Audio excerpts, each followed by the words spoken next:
About the Suez Canal, the first thing that comes to our mind is the first Suez Canal that was inaugurated back in history. How did you see the impact of that canal at that time on the trade and, of course, the economic status of Egypt at that time? And, of course, we would like to compare that with the new Suez Canal. Well, it was a breakthrough in history at that time in the 19th century. Because at that time, the route for all the commercial navigation had to go through Africa, turning to the Atlantic Ocean and heading to Europe.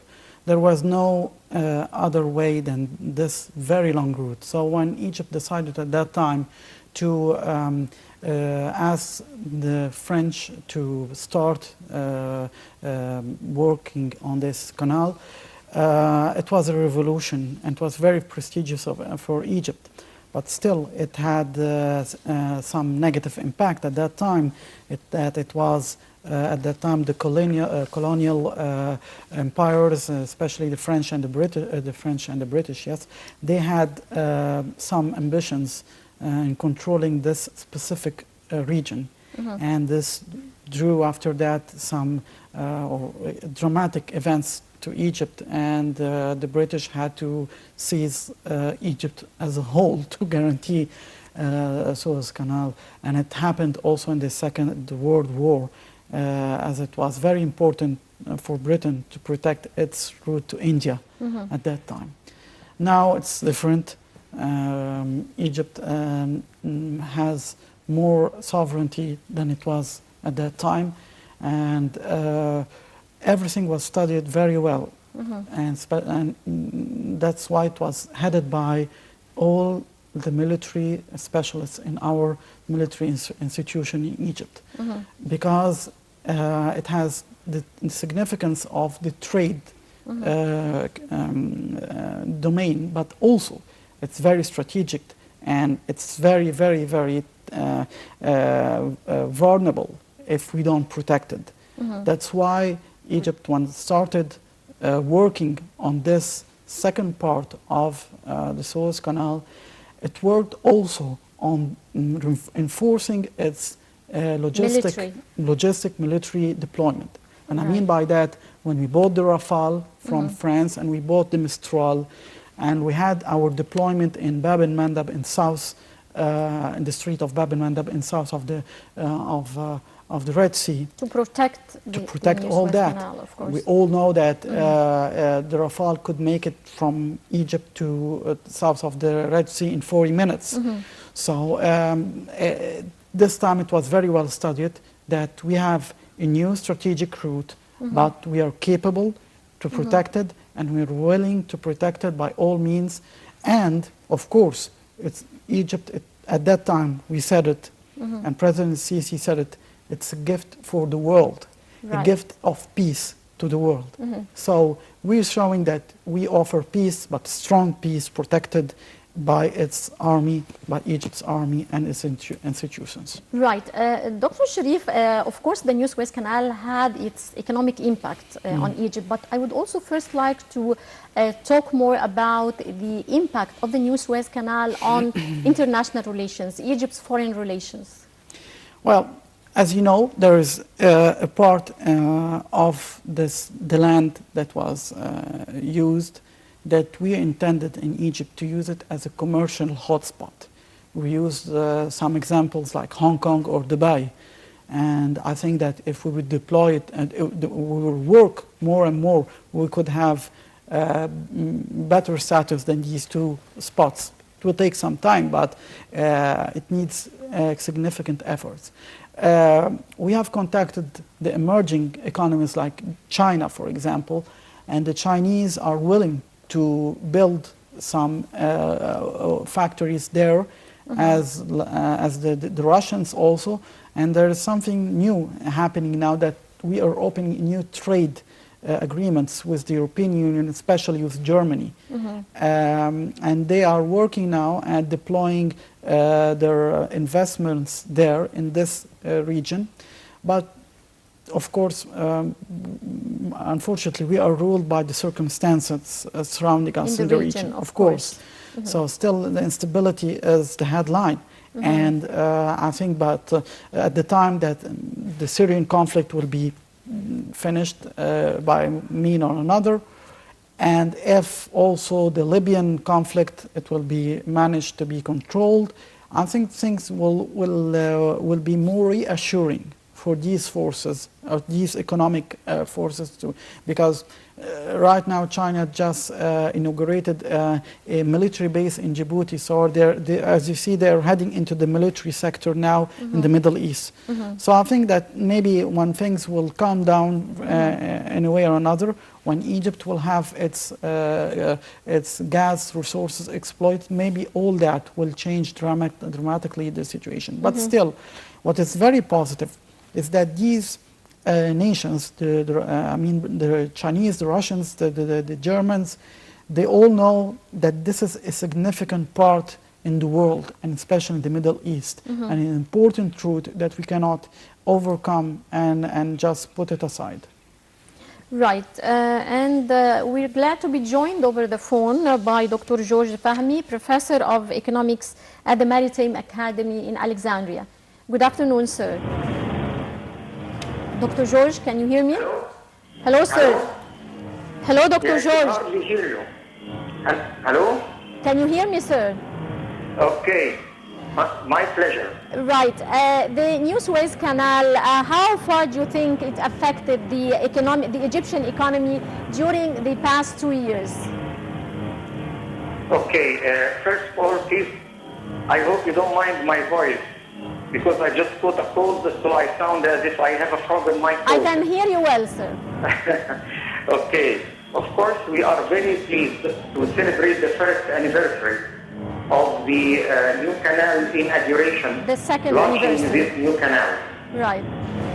We should also be very proud of the victory of the Egyptian will that proved with no doubt the extraordinary ability of the Egyptian man to achieve such a joint project, facing, of course, different kinds of challenges, and among all, using their own finance and national underwriting.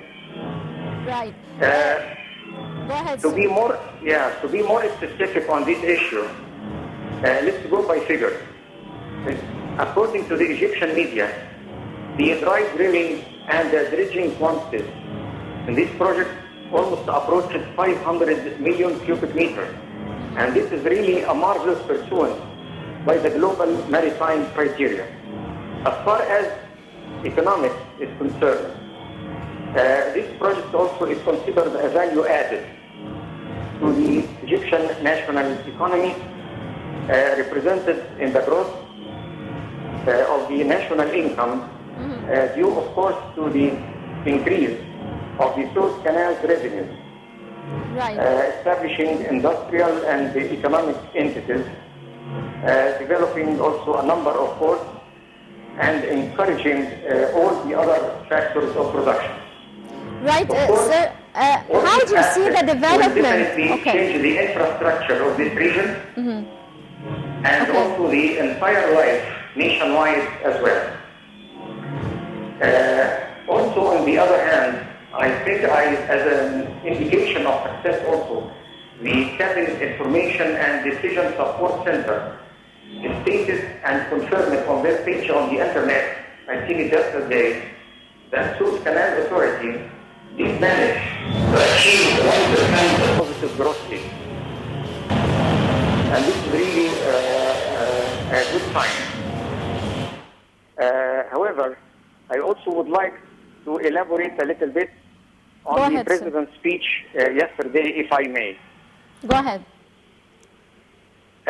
Well, he said that the 72 kilometers long parallel water passage actually aims to facilitate the world maritime transport through a larger number of ships, and also carrying greater volumes to yield expected revenues approaching about $13 billion by 2023. He said also that there are 4 logistic tunnels has been done so far, and there are other tunnels on the way. I think this mega project, as the President said, is not completely done yet. It is going to be expanded along the sides of the Suez Canal to create an industrial hub and logistics center in the vicinity of the canal. He also said that the construction, in fact, all the construction work have been done and being done by local companies in order to enhance the employment and also absorb some excessive liquidity. The President at the end, I think he assured that the project has already spurred growth with further success set to materialize in a few years, not now. And finally, he slammed the doubters. In his speech, he said, "We have no room for despair or destructive criticism. We quite welcome the constructive criticism to rebuild Egypt again." I think at the end, I think this project is really a vital project that will make the door wide open for massive investment to come, and definitely will move Egypt forward to a new era and new horizon for comprehensive development, especially in agricultural, industrial, and urban fields. That's about it. Right. Thank you very much, sir, for your insight. Dr. George Fahmy, Professor of Economics at the Maritime Academy in Alexandria. Thank you very much, sir. And back to my guest here at the studio, Dr. Chérif AMIR. Sir, as we've seen, Dr. George, he spoke about the economic impact of the new Suez Canal. How do you think we can convince or, give incentives to investors to start injecting money into the Suez Canal, the new Suez Canal area, or the Suez Canal access immediately? First of all, it's all now in the Middle East. It's about security. No investors would come if they don't feel secure enough. Mm-hmm. And the security now is not only internally, it's about the region itself. That's why the media, for example, the international research centers and the media in Egypt are highlighting the position of Egypt's army in the world. Because by these means, it means that you have the means, the logistic means to protect your investors. You protect your national interest. We have seen, unfortunately, in Iraq and in Syria and in Libya, the oil fields, which were the most strategic positions, they were all controlled by the terrorist movements in a matter of days, because, unfortunately, these countries didn't have the possibility to protect it. So no investors will go in such a place. Mm-hmm. When you show that you're capable to ensure the security. I think countries like Germany, for example, in Europe, Germany is seeking to have economic control not only on the old continent, but everywhere in the world, especially in the Mediterranean. Mm-hmm. So now they will have to see that this country, which is Egypt, capable to protect its own sovereignty and the interests of the investors. The second point is diplomacy. Right. Our foreign minister, Mr. Samah Shoukry, is always contacting his counterparts from the European Union, giving them the assurances that Egypt, although we are facing the war against terrorism, as all the nations are doing it now, but we are having, unfortunately, the hard task. But this is a matter of time. And we have seen that all the terrorist groups now are declining everywhere. And this would happen sooner or later in Sinai or in our western borders in Libya. Mm-hmm. So diplomacy is another factor. And I think that's why the three branches, the military, the diplomacy, and the economic branches should be deployed to the maximum now. And right. This is what Egypt is doing. One thing we have to ensure now is that in the media, in the international media, we have to promote that there is a new future in this region and there is resources in this region. Yes, the oil now is seeing a declining in the prices, but afterwards, when everything will be settled in this region in a matter of a couple of years, as President Sisi said also, we will have a new dimension. And Egypt now would show the world that we were capable to stand against the storm, and we are capable now to ensure it in time of peace. Right. The new Suez Canal project was implemented totally by Egyptians when it comes to funding, when it comes to labor force, designs, everything. What message does this give to the world? It gives a simple message that this nation is capable to stand like its pyramids standing right now. The builders of the pyramids built something that would have stand more than 7,000 years, and we're seeing that we are the same people, or the descendants of these people, and we have the same will. We stand against all the conspiracy that was made by nations like Turkey and Qatar and the previous American administration against us.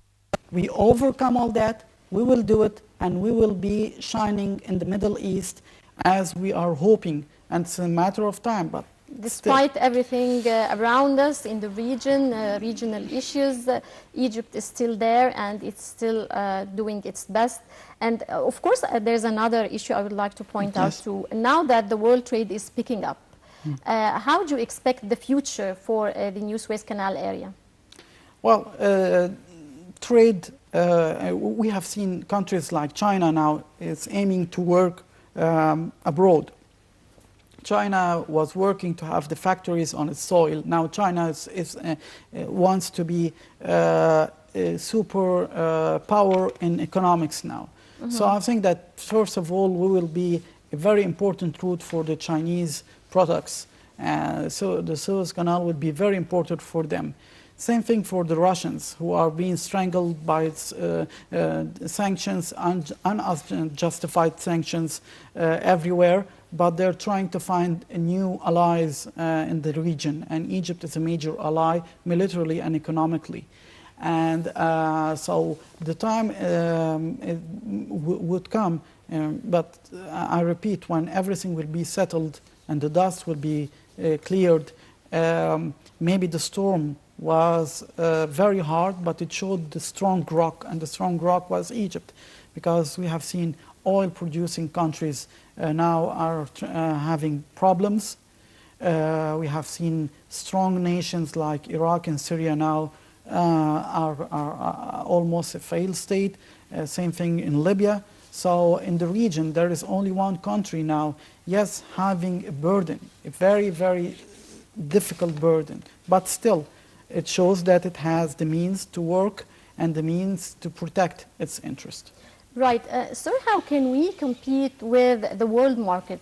How can we learn from other countries' experiences in this field? First of all, we should learn that there's time for work, time for labor, and this is the new generation in Egypt should know that in order to have a place in the international community as economic power, you have to work, and the Chinese gave us the example. The Chinese people worked very hard, and now they have wealthy people, although it's a communist country and it's not capitalist at all, but still they have wealthy people. They showed that they made the miracle. You have countries like Singapore, and they're smaller than Egypt. So the problem is not only the demographic problem in Egypt, the population. It's also a way of working. We have the Chinese, they worked very hard. That's why we all, against lots of criticism, we said we trust our army when they built this route, and we trust our army when they take in charge the administration, because we need, after 6 years after the 2011 revolution, we need order. We need people have to go to work and work sincerely for this country. So I think that we have to get some examples from these nations, and why not cooperating with the Russians and the Chinese in the way of administrating these regions. And I think that we are wise enough to know how to protect our sovereignty and draw a line between gaining the expertise and not being pushed into a new colonization in a way or another.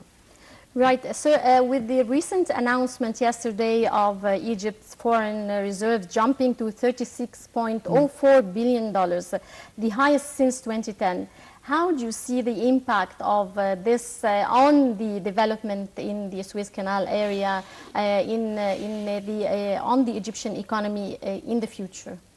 It's a very, very healthy sign. It means that we are heading in the right way. Maybe it's not clear to the mainstream people and the citizens, but still we have to see that these numbers are significant. And we are sure that when we show the world that economically we are capable to develop our resources, and we have now this amount of reserve, that means that we could be a very worthy and trustful partner, economic partner. So that means that we are not only a military and security partner, we are also economically capable of being trusted, because investment is always about trust. If the investors would have the feeling that you don't have the security and you don't have the right political, economic agenda in your own country, they won't give it a chance. They won't come here. So that's a message also, that the Suez Canal could have a new development with Egypt's partnership and foreign partnership. So the message is that we are trustworthy. And how do you see the potentials in this area? We have seen that other countries, neighboring countries, are trying to have similar projects. Even the Iranians are trying to have a similar project to counter our position, because they know that Egypt, sooner or later, this route will be a significant route. So the potential is that we have to raise the time. We have to work very quickly on these projects. The time that other countries will start, they're drawing some maps, and we in the research centers we have seen these maps made by the Jordanians or the Iranians and others. But still, we have the potentials, we have the credibility, and time is on our side now. That's why if we won't work right away, they will start working on these projects, and this will be we would have a severe competition. Right, Dr. Chérif AMIR, a geopolitical analyst, many thanks for joining us. Many thanks for your insight. Always a pleasure having you with us. Thank you for having me. Ladies and gentlemen, with this we wrap up this edition of Cairo Local Time. Many thanks for watching, and stay tuned for more coming up here on Al TV International.